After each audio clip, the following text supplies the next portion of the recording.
ओम नमः शिवाय। आज सब लिसनरों का दिल से धन्यवाद देना चाहता हूँ। वो जो बिली पत्र का रस के बारे में मैंने जो एक वीडियो डाला था, उसके बाद संत श्री महंत श्री गादीपति और जितने भी मुझसे जुड़े हुए थे और जो कथाकार थे, तो उन लोगों का बार बार फ़ोन आया और उन्होंने यही एक बार ख्वाहिश बताई कि भाई आप जो है पूरा अ, बिली पत्र का रस का थोड़ी जानकारी अच्छी तरह से डालिए। तो बहुत सोचने के बाद फिर मुझे भी लगा कि नहीं, चलो बहुत सारी इंक्वायरी है, तो आज फिर सोचा कि चलो बिली पत्र का रस कैसे निकालते हैं उसके बारे में वीडियो डालते हैं।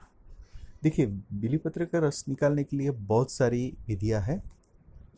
आगे मैंने हर एक वीडियो में बताया, इसी तरह से हर एक चीज़ के लिए, कोई भी एक चीज़ का हर एक चीज़ के लिए उसके उपयोग के अनुसार उसका कार्य बदल जाता है।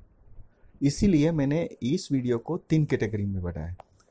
बिली पत्र का रस निकालने का दो दो तरीका इसमें दिखाऊंगा।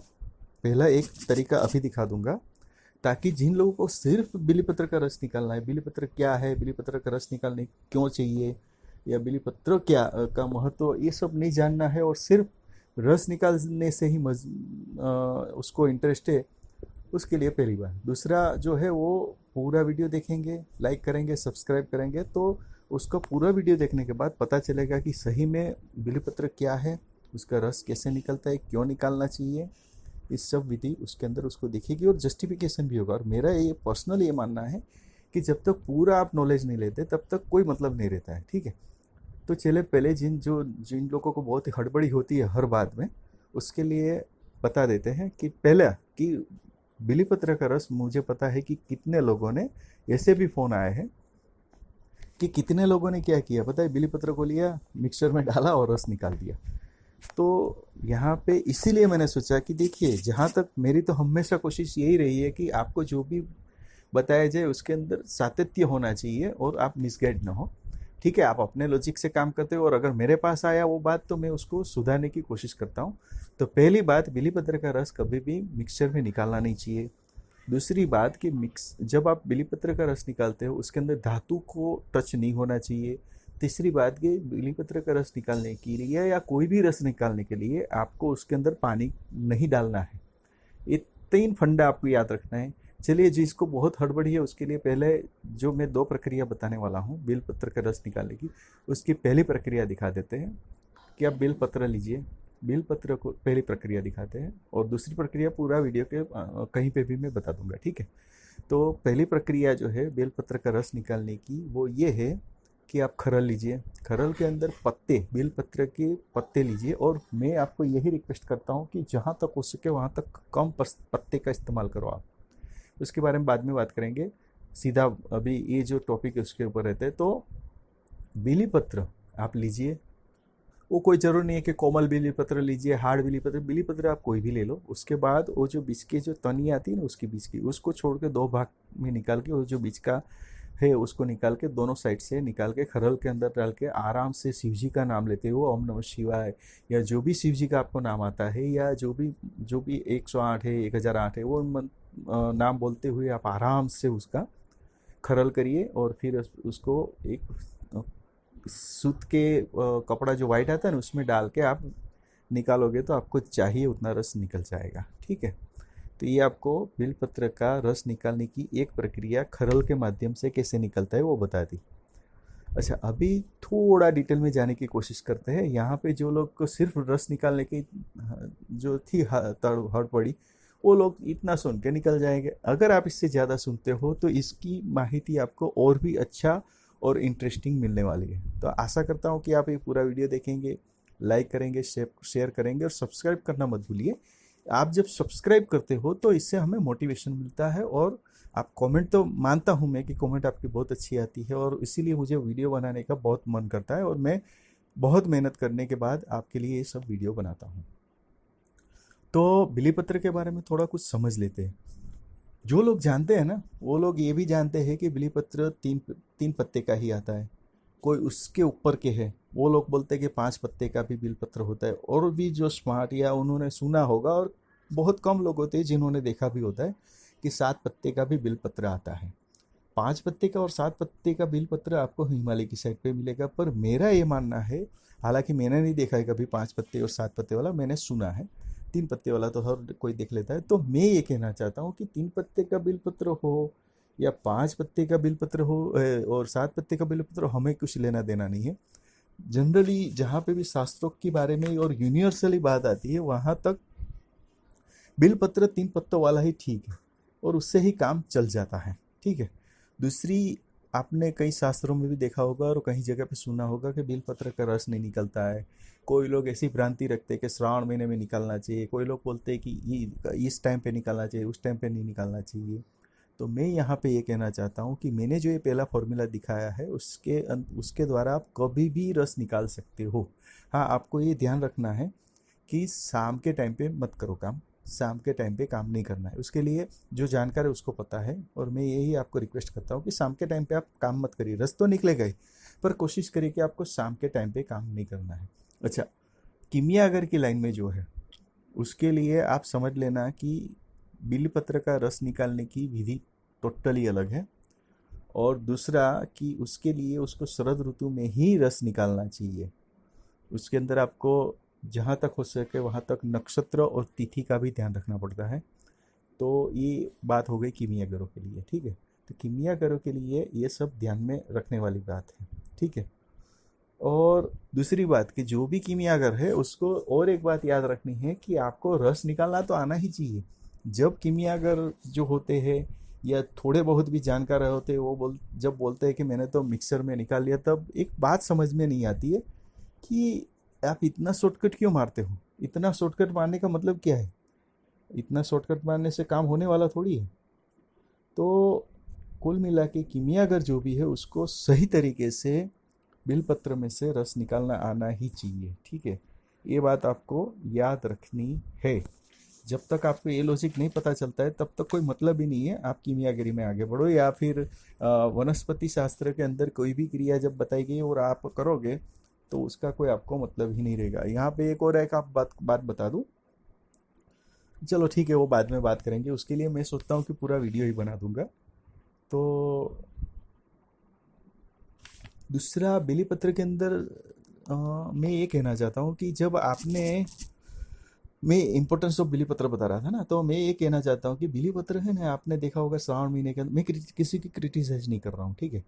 मैं अपना लॉजिक आपको समझाने की कोशिश करता हूँ। आप एक्सेप्ट करो तो अच्छी बात है, नहीं करो तो भी आपकी मर्जी की बात है। मेरा कोई आपके ऊपर वो नहीं है, या मैं किसी का क्रिटिसाइज भी नहीं करता हूँ। पर फिर भी अगर आप मेरी बात से सहमत हो तो आप कोशिश करिएगा उसको अप्लाई करने की, कि बिलीपत्र के बारे में कभी कभी श्रावण महीने में बहुत उसका इस्तेमाल बढ़ जाता है। जैसे कहीं पे लिखा है कि 108 बार आप शिवलिंग के पर चढ़ाइए, 1008 बार चढ़ाइए तो आपको स्वर्ग की प्राप्ति, ये सब। मेरा यहाँ पे ये लॉजिक काम करता है कि मैं बिलीपत्र है जो शिव जी को प्रिय है, बिलीपत्र है, धतूरा है, आँख है, ये सब चीज़ें है ना अभी दुर्लभ होने लगी है। बरोबर है, हालांकि वो चीज़ इजीली अवेलेबल होती है, पर फिर भी अपनी ये सोच की वजह से दुर्लभ होने लगी। मैं ये कहना चाहता हूँ कि शिव जी की सही में आपको कृपा प्राप्त करनी है तो आप ये जो चीज़, सपोज करिए कि आपको बिल पत्र चढ़ाने का मन हुआ है तो आप बिल का पेड़ लगा दो। आपकी जब बर्थडे आती है तो आप बिल का पेड़ लगा दो, तो उसके अंदर जितने भी पत्ते आएंगे वो आप समझ लो जो कि शिव जी के अर्पण की, आप वही भावना से आप बिल का पेड़ लगाओ। और वो भी आपको ज़्यादा चिंता करने की जरूरत है, आप नर्सरी में चले जाओ और नर्सरी में जाके आप ले लोगे तो आपका एक पिज़्ज़ा का खर्चा नहीं होता है ना, उससे कम खर्चे में वो बिलपत्र का पेड़ आ जाएगा। वो आप मंदिर में लगा दो। मंदिर में मना है बोल रहा है तो आपके घर पे जगह है, अगर आपके घर पे जगह नहीं है तो आप क्या करो, आप अगर गांव में रहते हो या शहर में रहते हो तो कहीं पे तालाब होगा, तालाब के किनारे आप लगा दो। कुआं होगा, कुआं पे लगा दो। कहीं पे भी नहीं, नदी किनारे लगा दो। अरे नदी किनारा ना मिला तो हाईवे तो मिलेगा ही आपको। हाईवे पे जो पीछे अच्छी जगह साइड पे होती है, कहीं ना कहीं आप कम से कम बर्थडे के दिन, आप, मेरी ओर से एक रिक्वेस्ट है, ये काम करिए तो ये पूजा करने से भी ज़्यादा का फल मिलेगा। क्यों? क्योंकि उसके अंदर हर साल नए पत्ते लगेंगे, वही समझ लो, और यही भावना से आप काम करो ना कि मैं बिलपत्र का पेड़ इसीलिए लगा रहा हूँ कि इसके अंदर जितने भी पान नव नवपल्लित होते हैं वो सब मैं आप शिव जी को अर्पण कर रहा हूँ, ऐसी भावना। देखिए भावना की बात चल रही, आप बात को समझिए।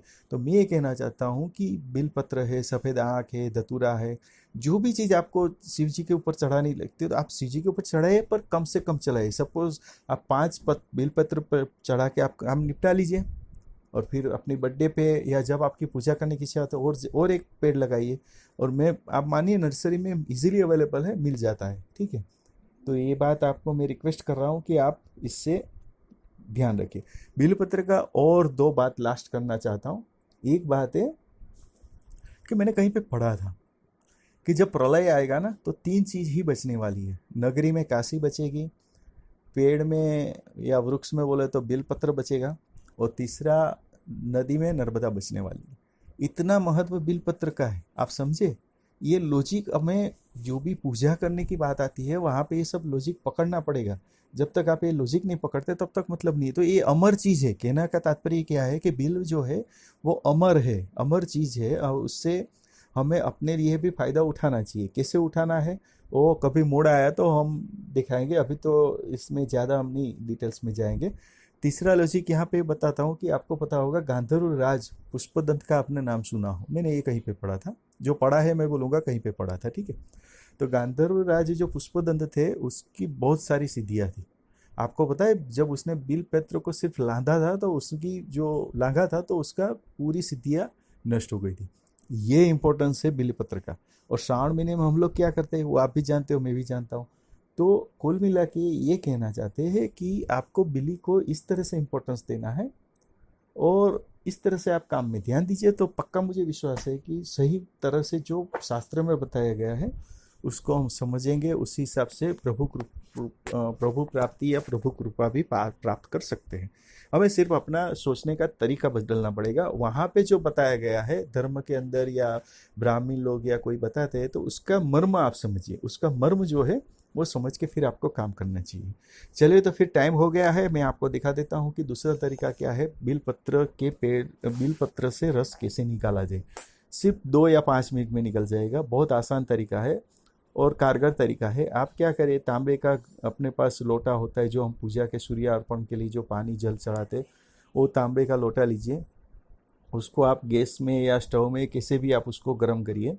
इतना गर्म करिए कि थोड़ा, मतलब गर्म करिए। वो गर्म होने के बाद तुरंत ही आप बेल के जो पत्ते हैं उसको लेके उसके अंदर डाल दीजिए और उसको ऊपर से ढक दीजिए। 2-1 मिनट आप रखने के बाद वो जो जब आप उसको अंदर से निकालेंगे तो वो पूरे एकदम सॉफ्ट सॉफ्ट हो गए होंगे क्या बेलपत्र। उसको निकाल के वैसे आगे पता है इसी तरह से एक सफ़ेद सूत का कपड़ा लीजिए, उसके अंदर डाल के आप निचोड़ेंगे तो आपको एकदम बढ़िया सा रस मिल जाएगा। तो आज मैंने वो जो सब जिनके भी रिक्वेस्ट आई थी और जो भी गादीपति जो थे या मतलब संत श्री महंत श्री जो लोग थे, बहुत ही दिल से उन लोगों ने बातचीत की थी। तो उसी हिसाब से आज मुझे भी लगा कि चलो उसके बारे में बता देते। तो मैंने कर्तव्य किया है। आशा करता हूँ कि आप इसके अंदर बताए गए सब फॉर्मूला का इस्तेमाल करेंगे और जो भी बात बताई है वो करेंगे। और मैं फिर से याद दिलाना चाहता हूँ कि मेरी ओर से आपको रिक्वेस्ट है कि हर एक बर्थडे पे या जब भी आपको पूजा करने का मन होता है तो आप पेड़ एक जरूर लगाइए। बेल का पेड़ लगाइए, आँख का पेड़ भी मिलता है, वो नर्सरी में आप तपास करना, आँख का पेड़ भी मिल जाता है, वो भी बहुत सस्ता आता है। और धतूरा की तो बात ही छोड़िए, धतूरा तो आपको ऐसे ही मिल जाएगा कहीं से भी, और आप लगा दीजिए, ठीक है। तो आशा करता हूँ कि आज का वीडियो भी आपको अच्छा लगा होगा, और अच्छा लगा है तो आप सब्सक्राइब करना मत भूलिए। आप